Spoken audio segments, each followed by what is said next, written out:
అందరికీ నమస్కారం అండి. నేను మీ డాక్టర్ రాంప్రసాద్ని. వెజిటేరియన్ ఫుడ్ అంటే శాకాహారం మంచిదా, మాంసాహారం అంటే నాన్ వెజిటేరియన్ ఫుడ్ మంచిదా మన ఆరోగ్యానికి? ఈ రెండు గ్రూప్స్ ఆఫ్ పాపులేషన్కి మధ్యన ఆర్గ్యుమెంట్ అనేది వాళ్ళ కొత్త ఏం కాదండి, తరతరాలుగా వస్తున్నదే ఏ ఫుడ్ మంచిది అని. కాకపోతే ఈ మధ్యకాలంలో శాస్త్రీయ పరిశోధనలో మనకి నిరూపించబడింది ఏంటంటే వెజిటేరియన్ ఫుడ్ అంటే శాకాహారం ఫాలో అయితే కనుక డయాబెటీస్ యొక్క రిస్క్ చాలా తగ్గుతుంది. అంటే గ్లూకోజ్ లెవెల్స్ అనేవి చాలా నియంత్రించబడతాయి. హైపర్ టెన్షన్ కంట్రోల్ చేయగలం, అంటే బీపీ లెవెల్స్ కూడా నియంత్రించగలం. ఒబెసిటీ అంటే స్థూలకాయం యొక్క రిస్క్ తగ్గించగలం, అండ్ క్యాన్సర్ యొక్క రిస్క్ తగ్గించగలం అని నిరూపించబడింది.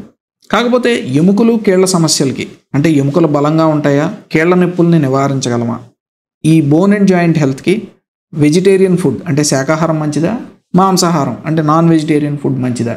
ఇది ఒక క్లిష్టమైన ప్రశ్న అండి. దీనికి సమాధానం ఈ యూట్యూబ్ వీడియోలో నేను వివరిస్తానండి. అసలు ఈ వెజిటేరియన్ ఫుడ్ ఫాలో అయ్యేవాళ్ళు అంటే శాకాహారుల్ని తర్వాత మాంసాహారుల్ని ఈ రెండు గ్రూప్స్ కింద వేశాం. ఈ వెజిటేరియన్స్లో కూడా అందరూ యూనివర్సల్గా ఒకలాగే ఉంటారండి. ఇందులో మళ్ళీ 3 కేటగిరీస్ ఉన్నాయి. First category lacto ovo vegetarian, అంటే వీళ్ళు పాలు తాగుతారు, తర్వాత గుడ్లు తింటారు, అండ్ నార్మల్ వెజిటేరియన్ ఫుడ్ తింటారు. ఇది ఈ గ్రూప్కి. అండ్ ఇందులోనే శాకాహారుల్లోనే రెండో గ్రూపు లాక్టో వెజిటేరియన్, అంటే వీళ్ళు ఏంటంటే ఎగ్స్ తినరండి.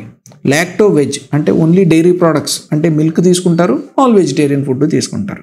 ఇంకా థర్డ్ గ్రూప్ ప్యూర్ వేజన్స్, అంటే వీళ్ళు లాక్టో ఓవో అనేది ఉండదు, అంటే ఎగ్స్ అనేవి తినరు అండ్ మిల్క్ అనేది కూడా తాగరు.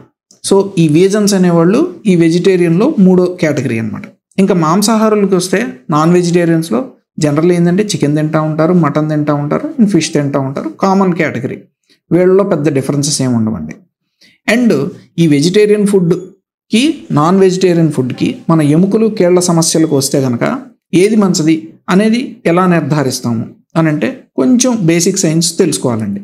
మన బోన్ అండ్ జాయింట్ హెల్త్కి కావలసిన పోషక తత్వాలు ఏంటి అని కనుక మనం చూసుకుందాం. మెయిన్లీ ఫస్ట్ పోషక తత్వం అందరికీ తెలిసిందే, కాల్షియం కావాలి. ఇందులో అసలు డౌటే లేదు. దీంతోపాటు ఫాస్ఫరస్ అనేది కావాలి. దీంతోపాటు కొన్ని వైటమిన్స్ కావాలి. అందరికీ తెలిసిందే అండి, వైటమిన్ డి కావాలి, వైటమిన్ B12 కావాలి.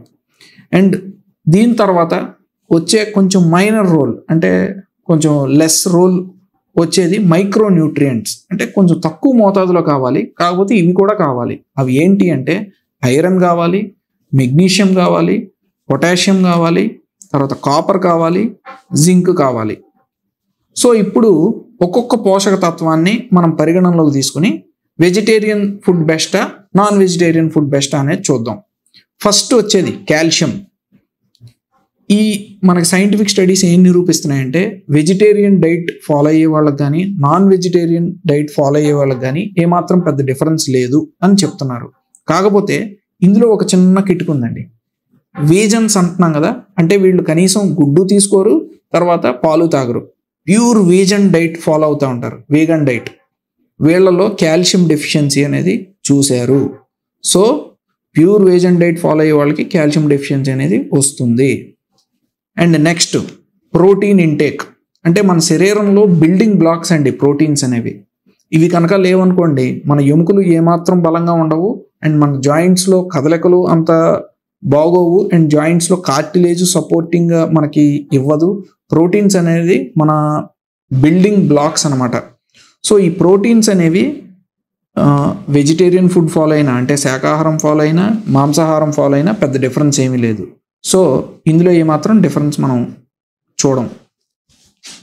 ఇంకా వైటమిన్ డి కనుక తీసుకున్నాం అనుకోండి, వైటమిన్ డి అనేది జనరల్లీ ఏంటంటే వెజిటేరియన్ ఫుడ్ కన్నా నాన్ వెజిటేరియన్ సోర్సెస్లో ఎక్కువ దొరుకుతుంది. అంటే ఫిష్లోను, తర్వాత మటన్లోను, అట్లా యానిమల్ సోర్సెస్ ఆఫ్ ఫుడ్లో ఎక్కువ ఉంటుంది. వెజిటేరియన్ సోర్సెస్కి వచ్చేటప్పటికి శాకాహారులకి ఏంటంటే ఓన్లీ మష్రూమ్స్లోను, తర్వాత కొన్ని డైరీ ప్రోడక్ట్స్లోను, మిల్క్లోను అక్కడ దొరుకుతుంది. సో వెజిటేరియన్స్కి ఇందులో ఒక డిసడ్వాంటేజ్ ఉంటుంది.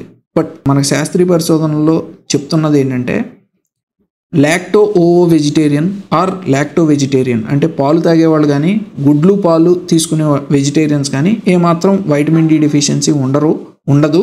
అండ్ మీరు సన్ ఎక్స్పోజర్ కనుక రోజు ఒక 15 to 30 minutes అంటే 15 నుంచి 30 నిమిషాలు కనుక సన్ ఎక్స్పోజర్ ఉంటే మీకు వైటమిన్ డి డెఫిషియన్సీ వచ్చే అవకాశం లేదు. కాకపోతే ప్యూర్ వీగన్ డైట్, వీగన్స్ ఉంటారు కదండి, వీళ్ళు గుడ్లు తినరు, పాలు తాగరు, వీళ్ళకి సివియర్ వైటమిన్ డి డెఫిషియన్సీ వచ్చే అవకాశం అనేది ఉంటుంది. ఇంకా నెక్స్ట్ వచ్చే వైటమిన్ B12. ఈ వైటమిన్ B12 అనేది మెయిన్లీ మనకి యానిమల్ సోర్సెస్ నుంచే వస్తుందండి మన శరీరంలోకి. అంటే మాంసాహారులకి అసలు వైటమిన్ B12 డెఫిషియన్సీ అనేది చూడము. ఇది జనరల్లీ మేము వెజిటేరియన్స్లోనే చూస్తాము, శాకాహారుల్లోనే చూస్తాము. కాకపోతే ఈ కనీసం ఈ గుడ్లు పాలు తీసుకుంటే కనుక కొంతలో కొంత వైటమిన్ B12 డెఫిషియన్సీ నుంచి బయటపడే అవకాశం ఉంటుంది. సో ప్యూర్ వీగన్స్ ఉంటారు కదా, వీళ్ళు ఇందాక అనుకున్నట్టు మనం వీళ్ళు గుడ్లు తినరు, పాలు తాగరు, వీళ్ళల్లో వైటమిన్ డి డెఫిషియన్సీతో పాటు కాల్షియం డెఫిషియన్సీతో పాటు వైటమిన్ B12 డెఫిషియన్సీ కూడా చూస్తాము. ఇంకా ఇందాక మనం అనుకున్నట్టు మైక్రో న్యూట్రియంట్స్ అంటే iron, zinc, potassium, magnesium, copper, వీటన్నిటికీ వచ్చామనుకోండి అసలు వెజిటేరియన్ ఫుడ్కి అంటే శాకాహారులకిను మాంసాహారులకి ఏమాత్రం డిఫరెన్స్ ఉండదండి. ఎందుకంటే వెజిటేరియన్ ఫుడ్లోనే ఇవి ఎక్కువ ఉంటాయి. మనకి ఫ్రూట్స్, వెజిటేబుల్స్లో ఈ మైక్రో న్యూట్రియంట్స్ అనేవి చాలా ఎక్కువ దొరుకుతాయి. సో ఈ మైక్రో న్యూట్రియంట్స్కి వస్తే కనుక వెజిటేరియన్స్కి నాన్ వెజిటేరియన్స్కి ఏమాత్రం డిఫరెన్స్ ఉండదండి. అండ్ ఇంకొక పాయింట్ తెలుసుకోవాల్సింది ఏంటంటే మనకి సైంటిఫిక్ స్టడీస్ ఏమి నిరూపించాయంటే ఎముకల సాంద్రత అంటే బోన్ మినరల్ డెన్సిటీ అనేది వెజిటేరియన్స్ అంటే శాకాహారం ఫాలో అయ్యే వాళ్ళలో తక్కువ ఉంటుంది.